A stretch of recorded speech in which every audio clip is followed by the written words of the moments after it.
fucking, I've been doing music since 2010. Did my first show. Okay. Where was that at? You remember? Hell yeah, bro. It was at the Sports Station Bar and Grill off 6th and Dayton. Oh Yeah, shit. bro. Okay, right I got there. me and my two boys, because I used to be in a group, Uh-huh. Lyrical Lords, LL. Shout out Phil, shout out Joe. You know, when we was doing our thing, we got paid 150 for the show. Uh-huh. We all split it 3 ways, so we Uh-huh. each got $50. That was tight. You know, that was the most we ever made off a show before. So And then you said that was your first show. That's not too bad, right? that was my very first show ever. We didn't know what it was before we were rapping. When our first song we ever did was about fucking this lick that we did as the homies, and we just had one phone right here on the TV playing the beat and another one with the voice recorder app. Uh-huh. And we was just standing in a circle taking turns. I would go up, spit the hook. My homie would come in. Joe would spit his verse. I would come back, spit the hook again. Phil would go in with his verse. I spit the hook and finish it with my verse. Right.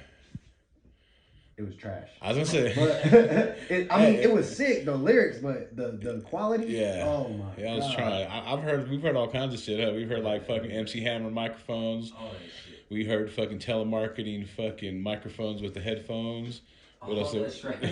What else did we hear? We heard fucking. Because then after that, after we did that, we just started doing it off like a computer mic, the little fucking The small one. Nah, the two little dots. Oh, no shit. Like, we literally Straight from the computer. We set up the closet with like bed foam and shit, and put the computer in there, and thought we were doing something. And that was craft.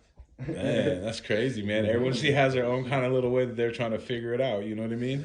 Nobody was teaching us. You know what I'm saying? All that it was is we just wanted to rap. We just wanted to do music, whatever it was. How many people were there in your crew? 3. 3. And what was their names again? It was me. I went by Evident at the time, and then my boy Joe. He went Travesty, and then my boy Phil. He went by Purgatory. And how long did y'all last? Did y'all put a project out together? Nah, we didn't put no project out, but we probably put a good 30 songs, 30, 40 songs out. Damn. I was gonna say you can get this one. Like a good 30, 40 songs and shit. And how were you getting these songs out? Were you getting them just like through the internet or what? MySpace? Okay. MySpace, bro. Y'all had that shit cracking or what? Yeah, I remember we was beefing with fools on MySpace. What? Talk about that real quick. Come on. I don't even want to say his name. No, don't say his name. Just fucking say that fool. Yeah, because this bitch ass dude from West Virginia and shit hit us up on MySpace and tried to talk shit, say he was more lyrical than us, because that was our lyrical, group. Miracle, schmiracle. Yeah, exactly, because we used to be like, that's how we was. I used to read out of the dictionary, write down words, biggest words and shit, and try to rhyme them, and people, I'd be on stage and people would not know what the fuck I was saying. Not a single word I was saying, so I stopped doing that. Right, we had to put the brakes on that shit real quick. There was other fools doing that shit too. Right. You know, he hit us up. He was beefing with us on MySpace. Just like hit you up because he thought he was better. That's the whole reason. He sent one message, and then the next thing you know, an hour later, he had a song out. Dang. And I was like, called you out. Never met this fool. Well, we got one back. Well, we got one right back. So we sent one 2 hours later. We sent one back. And we just kept doing it. We probably had 6. We went 6 rounds or what? what? We had part 6. All the way up part 6. Out. Dang, that's crazy. Just a little battle over MySpace, you know what I mean? Exactly. Some MySpace turf and shit. That shit was getting a little traction too, because after we started seeing how much views we were getting from just the battle, from people just being intrigued on seeing some shit go down. Yeah, that his song and then our song. We just kept dropping other songs on the side, and there you go. Yeah, people were choosing sides. When I think of you, dog, I definitely think of not just like an MC, but someone that fucking knows what's going on. Like you said, markets himself the right way, and fucking like you talk about with the modeling and all that shit, using that as a way to get in. Man, you definitely not just a rapper. You know what I'm saying? Talk about that shit. I mean, nowadays, bro, you really can't be just a rapper. You gotta have just more. Do one thing, yeah. Because one thing is only gonna sustain you for so long, you know. Right. Until it runs out. Even when it's a passion like music, you know, you eventually you get burnt out on the shit. Right. Eventually, you're like, all right, what else can I do? I've explored all the avenues in this that I feel like I could do, or I've hit a ceiling until I get new resources. Mm-hmm. So until then, what else can I dibble and dabble in. You know what I mean? Yeah. I think of it like a fucking like a video game. You're like a fucking monster, and you have like 7 like secret powers, and some will go down and some will go up. And you need to balance that shit. And Exactly. just ride it, You gotta kind of ride the wave and make it a wave, like where it's all like combined into one thing. You know what I mean? Mm-hmm. And then if you look at all the greats, bro, like nobody does one thing. Right. Nobody does one thing.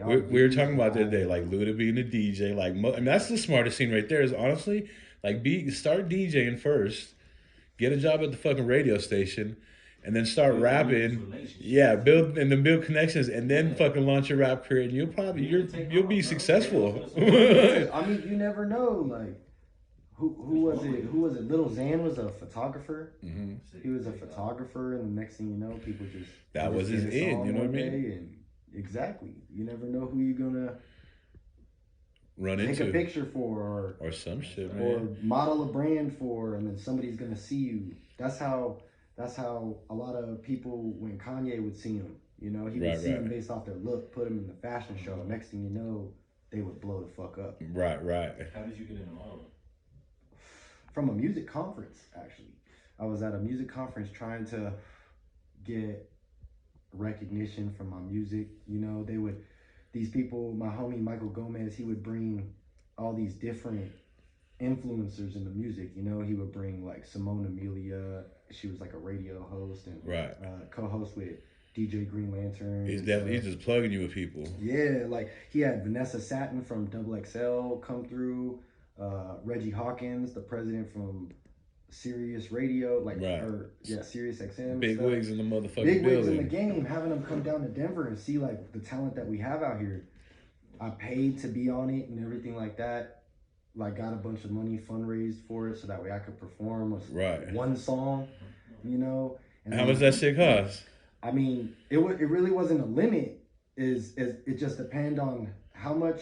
So if you got like $500, then you could perform your song. Okay. If you got $1,500, you could get to perform a song and have a meeting with one of the people. Right. If you got $5,000, you got 2 songs, a meeting with 3 people, and like. Oh, so it's like some kind of like some Shark Tank shit, but you're paying for that shit and money. And that's what I tell when. Yeah. Mm-hmm. And I already had hella plugs just from doing it because I used to fundraise for the 420 stuff. Mm-hmm. That's how I would get to perform on the 420 rallies. I would get dispensaries to back me. Right. So I already had them in my pocket, so I would be like, hey, this is an opportunity for me to go nationwide with your shit. Like, if y'all willing to help me out, I could shout you out if I make it, or when I make it, you know what I'm saying? Yeah, hype that shit up. They put the money in, so I got a few meetings in, and off the meetings, the best one that I got was through Simone Amelia, and she kept telling me, you know, my music is great, but there's hella rappers. You know, you need a model. Have you thought about something else? And I was like, well, not really, you know, and she was like, well, your image is super crazy. You know, we'll send your portfolio to a couple brands.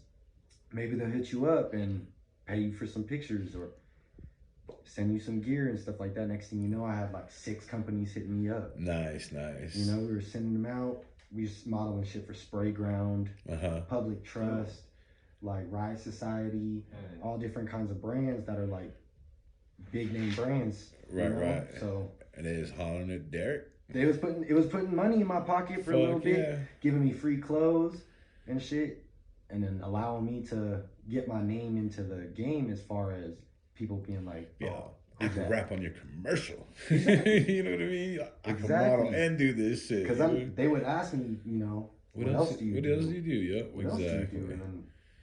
You got a pilot on what don't I do? Shit, I could DJ the party for you. I could fucking MC a commercial for you.